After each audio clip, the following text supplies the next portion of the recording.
मैं आकाश कुमार बढ़ाना ICT virtual classroom में आपका बहुत बहुत स्वागत करता हूं मेरे प्यारे बच्चों। जैसा आपको पता है कि हमारी जो बच्चों 7th क्लास है और हम लोग देख रहे हैं पृथ्वी हमारा आवास, हमारी पुस्तक है, उसको हम लोग आपका देख रहे हैं बच्चों। और इसी के अंतर्गत हम लोग बात कर रहे थे, अपना चैप्टर लिए थे हम 4 नंबर वायु के विषय में हम लोग पढ़ रहे थे। उसमें हम आपका समताप मंडल, क्षोभ मंडल, मध्य मंडल, आयन मंडल, मौसम परिवर्तन संबंधित जो भी आपके क्रियाएं हैं उन सभी को हम लोग इसमें आपका देख रहे थे। तो अभी तो हम जितना पढ़ चुके हैं, जो हमने कल लेक्चर किया था, अब उससे आगे आज हम लोग अपना कंटिन्यू करते हैं। कोई भी आपका डाउट बनता है, कोई चीज़ आपको समझ नहीं आती, तो आप लोग लाइव जुड़कर चैट के माध्यम से आप अपना प्रश्न, अपनी क्वेरी मुझसे पूछ सकते हैं, कोई भी स्कूल का कोई भी बच्चा। चलिए तो हम चलते हैं सीधा डिजिटल बोर्ड की तरफ। सबसे पहले आपको क्या ध्यान देना है कि प्रश्न नंबर 4 है हमारा, वायु मंडल परतों में जब हम ऊपर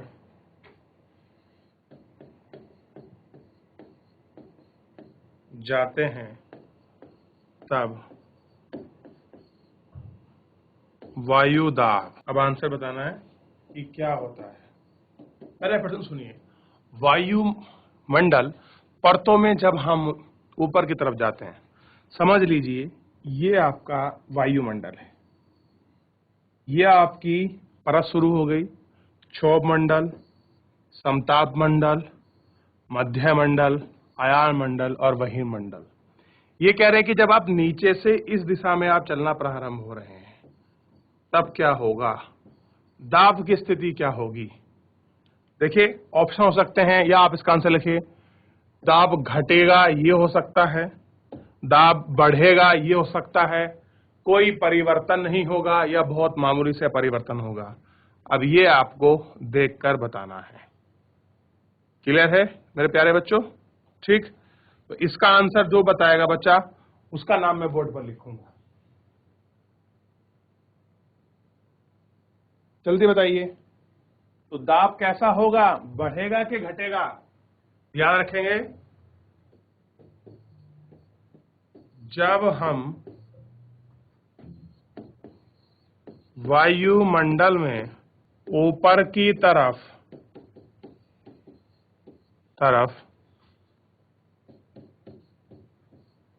ऊपर की तरफ जाते हैं तो वायु दाब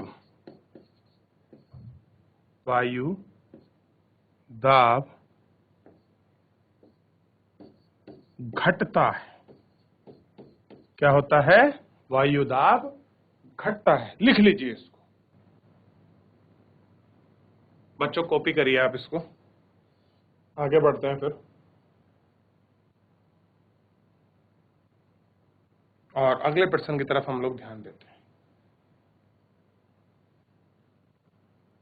क्लियर है?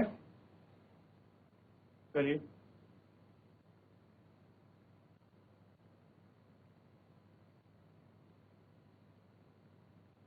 चलिए अगले प्रश्न पर चलिए। देखिए ध्यान दीजिए,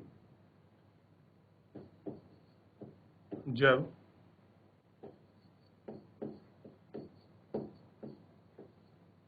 वृष्टि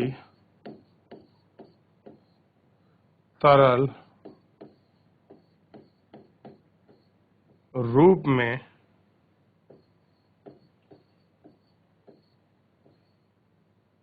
पृथ्वी पर आती है, पृथ्वी पर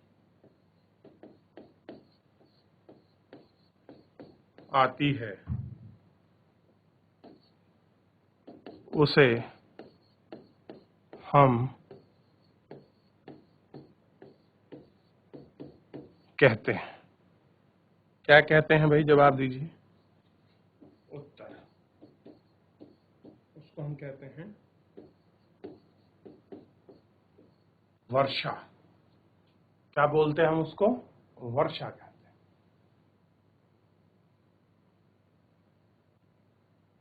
देखिए, जब आपके बारीक ओस रूप में होती हैं और जब क्या होती हैं वो तरल रूप में धरती पर आकर गिरते हैं, क्या बोलते हैं उसको? वर्षा बोलते हैं। आसान से प्रश्न, आगे बढ़िए।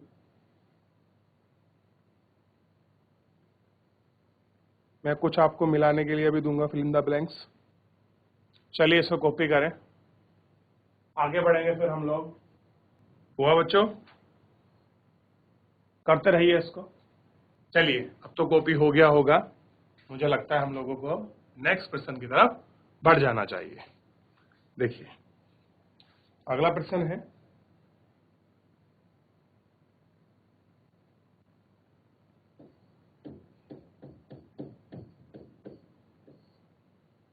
निम्नलिखित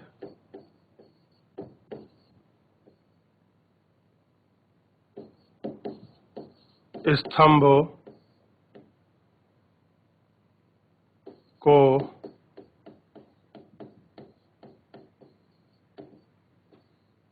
मिलाकर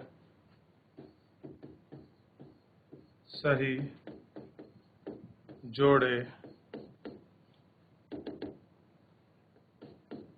बनाओ। क्या बनाने हैं? सही जोड़े बनाने। जिसमें देखिए, पहला है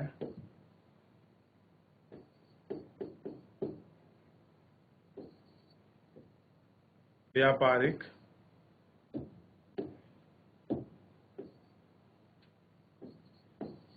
पवने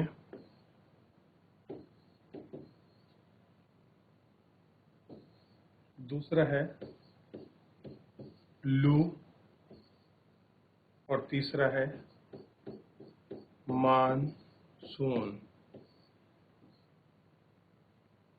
और चौथा है पवन। इसकी बात कर रहे हैं। तो देखिए,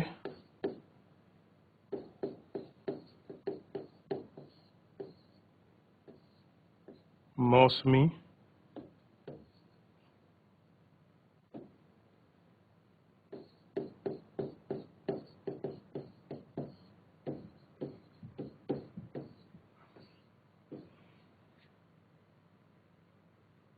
मौसमी पवन,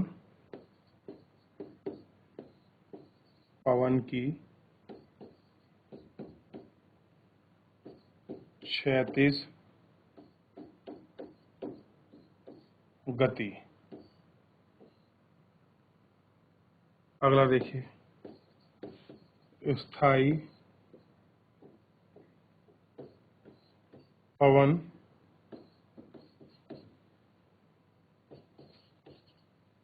अगला देखिए, स्थानीय पवन। अब इनको मिलाना है। अब क्या करना है? इनको आपस में मिलाना है।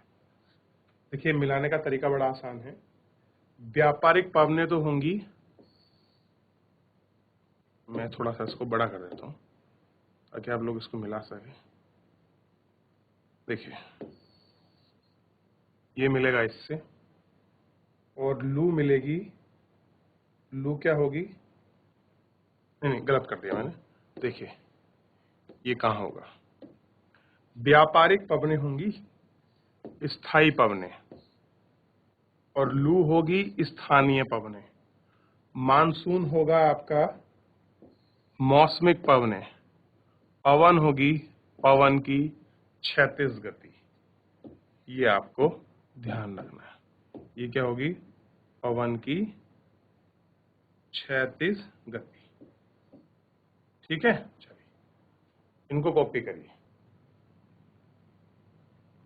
आगे देखिए, अब प्रश्न चलेंगे आपके, थोड़े से ध्यान दीजिए। प्रश्न रहेंगे आपके कारण बताओ, ये वाले प्रश्न होंगे। जैसे क्वेश्चन नंबर 1 होगा कारण बताओ में कि कार्बन डाई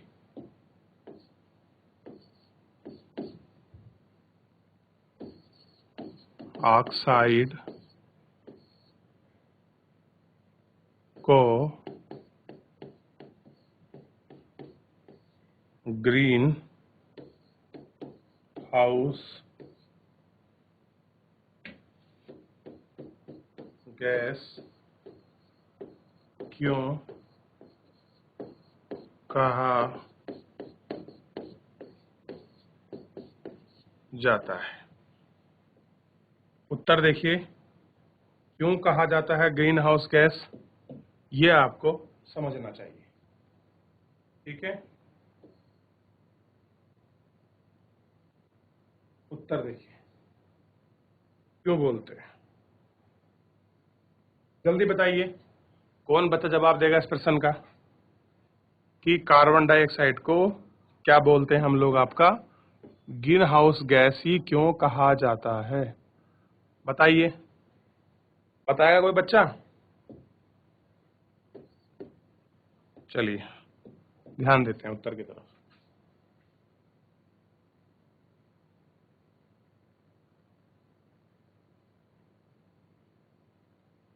देखिए,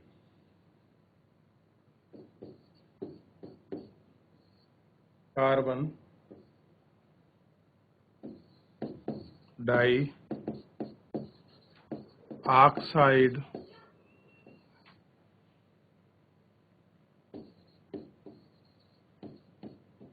वायु मंडल में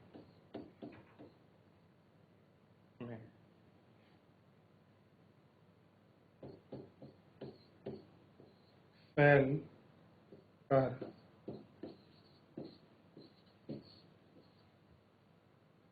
पृथ्वी से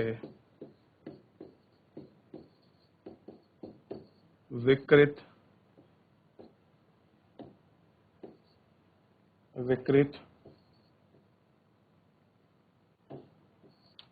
ऊष्मा को पृथ्वी पर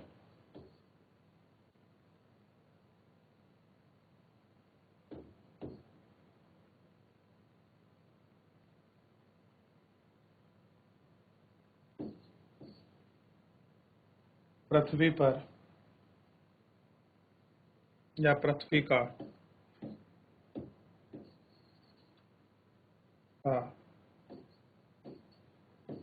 तापमान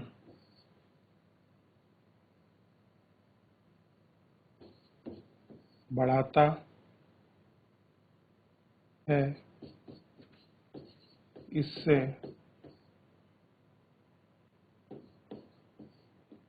ग्रीन हाउस गैस भी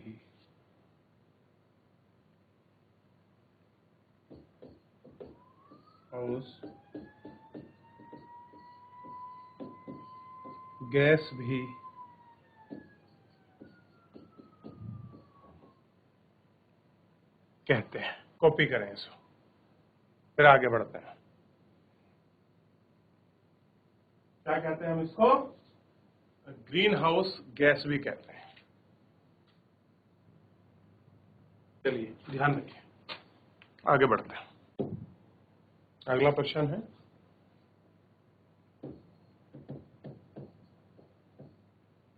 आर्द्र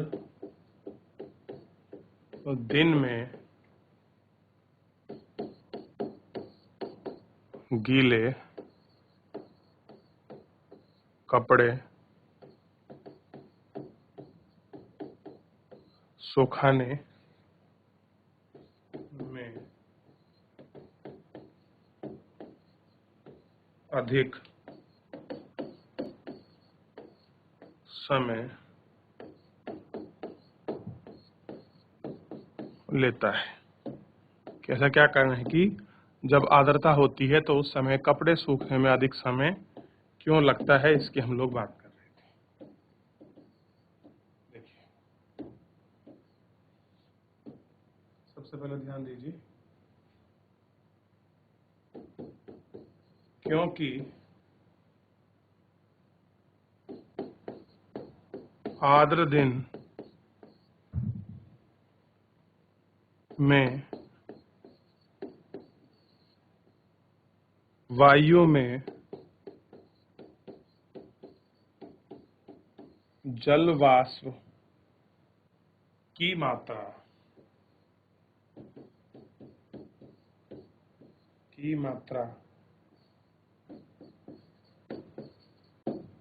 अत्यधिक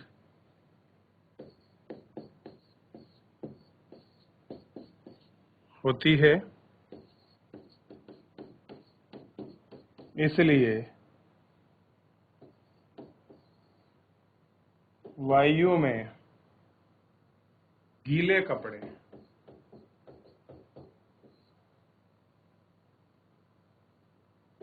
या गीले कपड़ों से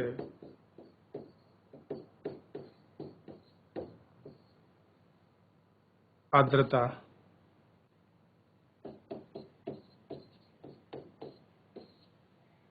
सोखने की क्षमता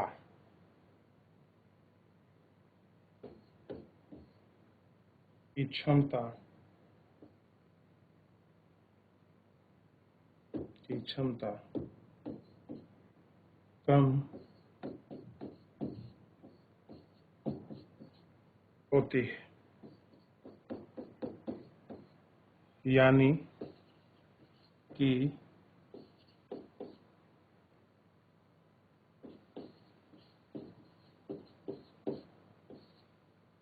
वाष्पीकरण की दर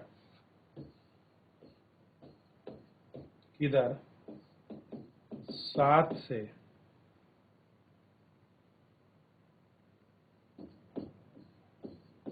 कम होती है। 7 से कम होती है कि 8 से कम होती है?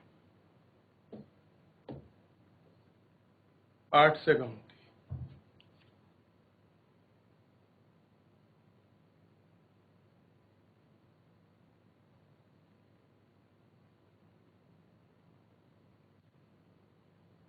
बताइए आप मुझे, इसको कॉपी करिए। आप इसको समझ सकते हैं कि जो हमारे सर्दी के जो दिन होते हैं, ये प्रश्न इस प्रकार भी आ सकता है कि क्या कारण है कि सर्दी के दिनों में जो हमारे कपड़े हैं वो देर से सूखते हैं अपितु गर्मी की तुलना में। तो उसमें क्या होता है, देखिए सर्दी में क्या होता है, जो हमारा जलवाष्प होता है, वायुमंडल में जलवाष्प होती है वायु में, उस जलवाष्प की अधिकता होती है। यानी कि जो वायु होती है वो कैसी होती है, नम होती है। और अगर नम्न होती है, उसमें पहले से ही जलवाष्प है, तो वो और अधिक जलवाष्प कहाँ सोख पाएगी। इसलिए क्या होता है, सर्दियों में जो कपड़े हैं वो थोड़ा देर में सूखते हैं। तुलनात्मक रूप से गर्मी के दिनों में, आप गर्मी में आप कपड़े को निचोड़कर आप सुखा दीजिए, बहुत जल्दी सूख जाएगा। क्यों? क्योंकि इस समय क्या होता है कि वायु कैसी होती है, शुष्क होती है।